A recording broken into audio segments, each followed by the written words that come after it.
Hello friends, welcome to study with Farru. Friends, आज हम पढ़ेंगे कक्षा 10वीं का राम लक्ष्मण परशुराम संवाद का तीसरा पद।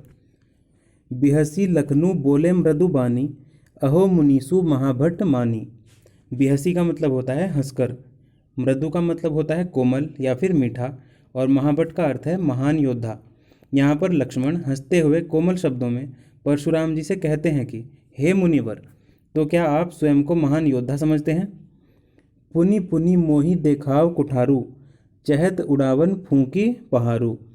पुनि पुनि का अर्थ होता है बार बार, कुठारू मतलब कुल्हाड़ा, पहारू मतलब पहाड़। फिर लक्ष्मण जी कहते हैं कि आप बार बार मुझे कुल्हाड़ा दिखाते हैं।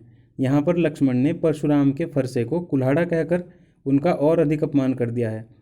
आगे लक्ष्मण जी कहते हैं कि मुझे तो ऐसा लगता है कि आप अपनी फूंक से पूरा पहाड़ उड़ाना चाहते हैं।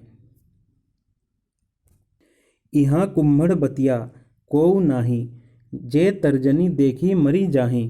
कुम्हड़ बतिया मतलब छुई मुई का पौधा जो उंगली लगाते ही मुरझा जाता है। तर्जनी मतलब अंगूठे के पास की उंगली। फिर लक्ष्मण कहते हैं कि यहाँ पर कोई कुम्हड़े की बतिया नहीं है जो तर्जनी उंगली को देखते ही मर जाएगा। यानी यहाँ पर कोई डरपोक नहीं है जो आपके इस फरसे से डर जाए। देखी कुठारू सरासन बाना, मैं कछु कहा सहित अभिमाना।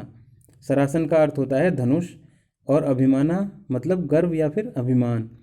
फिर लक्ष्मण जी कहते हैं कि आपके पास कुल्हाड़ा और धनुष बाण देखकर मैं समझ गया था आपसे कुछ अभिमान से बोल रहा था। भृगुसुत समुझी जनेऊ बिलोकी, जो कछु कहू सहो रिस रोकी। बिलोकी का मतलब होता है देखकर, और रिस का मतलब होता है क्रोध। आगे लक्ष्मण जी कहते हैं कि आप भृगुवंशी हैं और यज्ञोपवीत धारण किए हुए हैं, इसलिए जो कुछ आप कह रहे हैं उसे मैं अपना क्रोध रोककर सह लेता हूँ। यानी कि मैं आपका अपमान नहीं कर रहा हूँ और आप जो भी कह रहे हैं उसको मैं सह रहा हूँ। सुर महिसुर हरिजन अरुगाई, हमरे कुल इन पर न सुराई। सुर का अर्थ है देवता, महिसुर यानी ब्राह्मण, गाई यानी कि गाय, और सुराई का मतलब होता है वीरता। लक्ष्मण जी आगे कहते हैं कि हमारे कुल में देवता, ब्राह्मण, भगवान के भक्त और गाय पर वीरता नहीं दिखाई जाती है, अर्थात इन्हें नहीं मारा जाता है। बंधे पापू अपकीर्ति हारें, मार तहु पाप परिय तुम्हारे। अपकीर्ति का अर्थ है अपमान, पा का अर्थ है पैर। फिर लक्ष्मण जी कहते हैं कि अगर हम इनसे पराजित हो जाते हैं तो हमारा बड़ा अपमान होता है, इसलिए यदि आप मुझे मारेंगे तो भी मैं आपके चरणों में ही शीश झुकाऊंगा।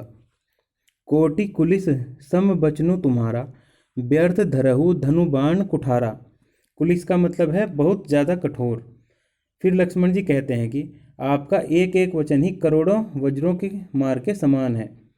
धनुष बाण और ये कुल्हाड़ा तो आप बेकार ही अपने पास रखते हैं।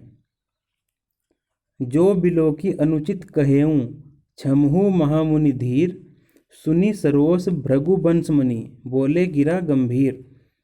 बिलोकी का मतलब देखकर, छमहु यानी कि क्षमा करना, भृगु बंसमणि यानी कि परशुराम जी।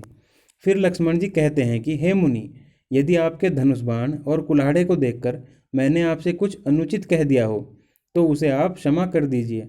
फिर लक्ष्मण जी के मुंह से इस प्रकार की बातों को सुनकर परशुराम जी बहुत ज़्यादा धीर गंभीर होकर कहते हैं। क्या कहते हैं ये हम अगले भाग में पढ़ेंगे। आशा है कि आपको यह भावार्थ अच्छे से समझ आया होगा।